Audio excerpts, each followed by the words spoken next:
তো ভালো আছো? হ্যাঁ, আমিও ভালো আছি। আচ্ছা, তোমরা সবাই বসো। আজকে আমরা একটা মজার জিনিস শিখবো। আগের ক্লাসে আমরা কি শিখেছিলাম? আগের ক্লাসে আমরা কিন্তু টাকা পয়সার হিসাব শিখেছিলাম। আজকে আমরা একটা মজার জিনিস শিখবো। ঠিক আছে? এই যে আমরা বিভিন্ন যে কাজ করি, আমরা সবাই স্কুলে এসেছি। ঠিক আছে? স্কুল থেকে বাড়ি যাব, তারপর বিভিন্ন আমরা সেটা কি করি? আমরা সেটা কিন্তু সময় দেখে করি, তাই তো? তাহলে আজকে আমরা কিন্তু একটা মজার বিষয় জানবো। আজকে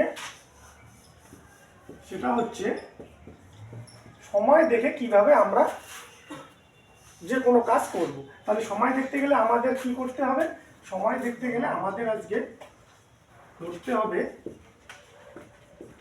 ঘড়ি চেনা। তো ঘড়ি আমরা যদি দেখতে চাই তাহলে আমাদের কি করতে হবে? প্রথমে আমরা ঘড়ি দেখব। ঠিক আছে? তো ধরো এটা একটা ঘড়ি। তো ঘড়ি তোমরা তো সবাই বাড়িতে কম বেশি আছে। তো ঠিক আছে, ঘড়ি কী রকম থাকে? ঘড়ির এখানে 12 থাকে, নিচে 6, এদিকে 9, এদিকে 3, 4, 5, 7, 8, 10, 11। দেখো এটা কিন্তু একটা ঘড়ি। তোমরা সবাই ঘড়ি দেখেছো। তো ঘড়িতে কি আছে? ঘড়িতে কিন্তু 3টে কাঁটা আছে।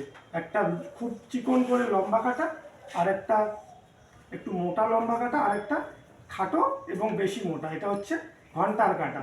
এই যে মোটা কাঁটাটা আছে সেটা কিন্তু ঘন্টার কাঁটা, আর যে লম্বাটা আছে এটা কিন্তু মিনিটের কাঁটা। আমরা আজকে এই দুটো সম্বন্ধেই শিখবো।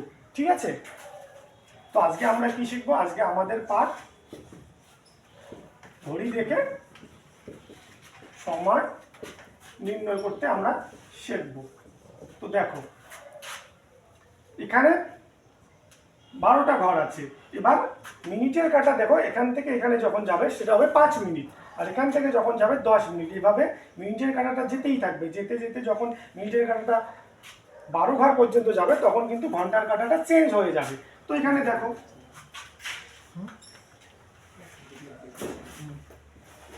মিনিটের কাঁটা 12 এখানে আছে, এবার ঘন্টার কাঁটাটাও 12 এখানেই আছে। তো এখানে আমরা কি বুঝবো? দেখো ঘন্টার কাঁটা 12 মানে কি? 12টা বাজে। আর মিনিটের কাঁটা 12 মানে এখানে 0। তো মিনিটের কাঁটা যখন 12 এখানে থাকবে তখন সেটা কি বোঝাবে? 0 বোঝাবে। ঠিক সেরকম 1-এর এখানে থাকলে কি বোঝাবে? 5 বোঝাবে। 2-এর এখানে থাকলে কি বোঝাবে? 10 বোঝাবে। আমরা কিন্তু 5-এর ঘরের নামতা দিয়ে এটাকে কিন্তু আমরা শিখবো। ঠিক আছে?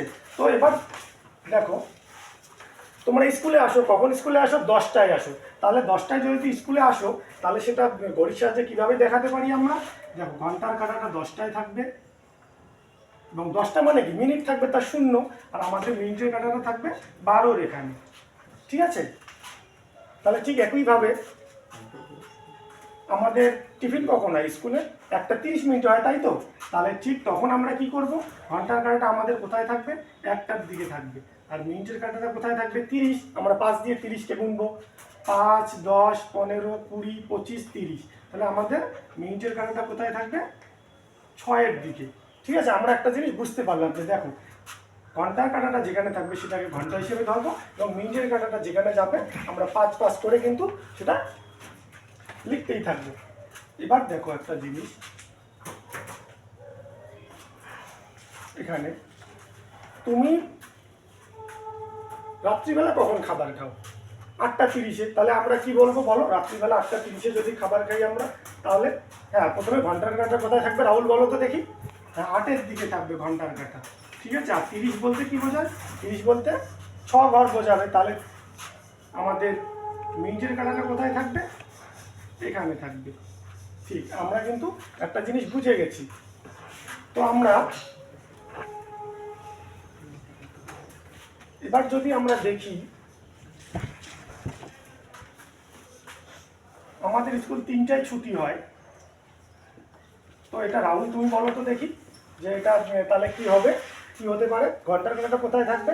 ঠিক বলেছো, ঘন্টার কাঁটাটা 3-এর দিকে থাকবে, আর মিনিটের কাঁটাটা কোথায় থাকবে? 12-র দিকে থাকবে। ঠিক একই রকমভাবে আমরা কিন্তু একটা জিনিস শিখে গেলাম যে কীভাবে ঘড়ি ধরতে হবে। ঠিক এইভাবে ঘড়ির সাহায্যে আমরা কি করি? সময় দেখি, স্কুলে আসি, বা আমরা যদি বাস স্ট্যান্ডে যাই সেখানেও কিন্তু আমরা ঘড়ির সাহায্যেই কিন্তু বাসের টাইম দেখি, কোন বাস কখন যাবে না যাবে, তাই তো? তাহলে আমরা এখন ক্লাসটা করলাম। এবার আমি তোমাদের কিছু কর্মপত্র দিচ্ছি, তোমরা সেটা একটু বোঝার চেষ্টা করে করবে। ঠিক আছে?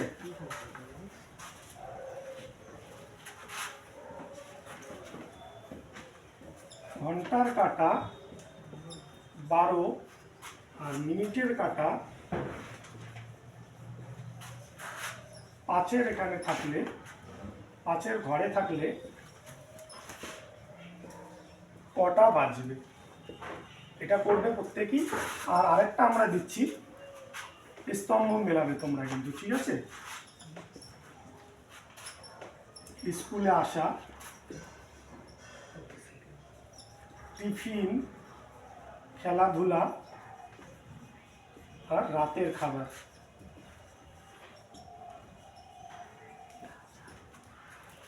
আমি এখানে সময় লিখে দিচ্ছি, 8:30 রাত, 5টা বিকেল,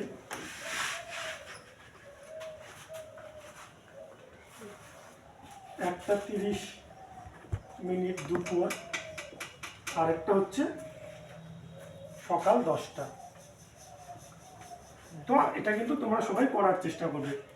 যদি তোমরা না পারো নেক্সট দিন আমি কিন্তু এটা তোমাদেরকে ভালোভাবে বুঝিয়ে দেবো। আজকের ক্লাস এ পর্যন্তই, পরের ক্লাসে দেখা হবে।